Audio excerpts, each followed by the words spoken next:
Pemirsa, baru sehari menduduki posisi teratas dalam hal jumlah warga terbanyak terjangkit COVID-19 dengan jenis transmisi lokal, Buleleng bergeser kembali ke posisinya. Penyebabnya adalah ada penambahan kasus transmisi lokal yang lebih tinggi dalam 24 jam di sejumlah daerah. Menurut Ketua Harian Gugus Tugas Percepatan Penanganan COVID-19 Bali, Dewo Made Indra, jumlah penambahan kasus positif COVID-19 pada Minggu 7 Juni 2020 mencapai 25 orang. Kumulatif kasusnya menjadi 582 orang. Dari seluruh kasus baru ini, hampir 100%-nya berjenis transmisi lokal. Rinciannya sebanyak 24 orang tertular karena transmisi lokal dengan komposisi 2 WNA dan 22 WNI. Sementara itu, satu jenis kasus adalah imported case atau pelaku perjalanan luar negeri.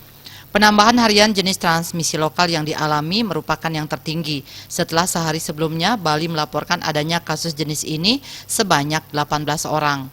Total kasus transmisi lokal kini mendominasi jumlah kasus positif di Bali sebanyak 292 kasus atau 50,17% dari total kasus.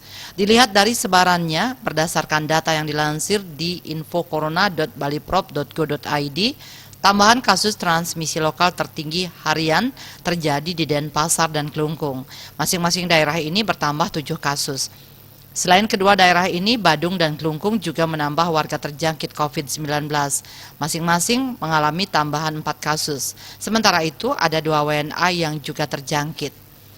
Pada jenis transmisi lokal ini, Buleleng tak lagi berada pada posisi teratas. Posisi Buleleng digeser Denpasar. Kota Denpasar yang masih menjalani pembatasan kegiatan masyarakat PKM justru terus mengalami penambahan kasus transmisi lokal.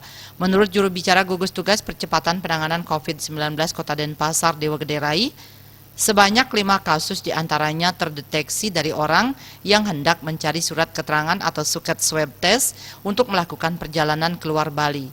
Keseluruhan kasus yang terdata ini merupakan transmisi lokal yang belum diketahui penyebarannya. Total hingga Minggu terdapat sebanyak 75 kasus transmisi lokal terjadi di Denpasar.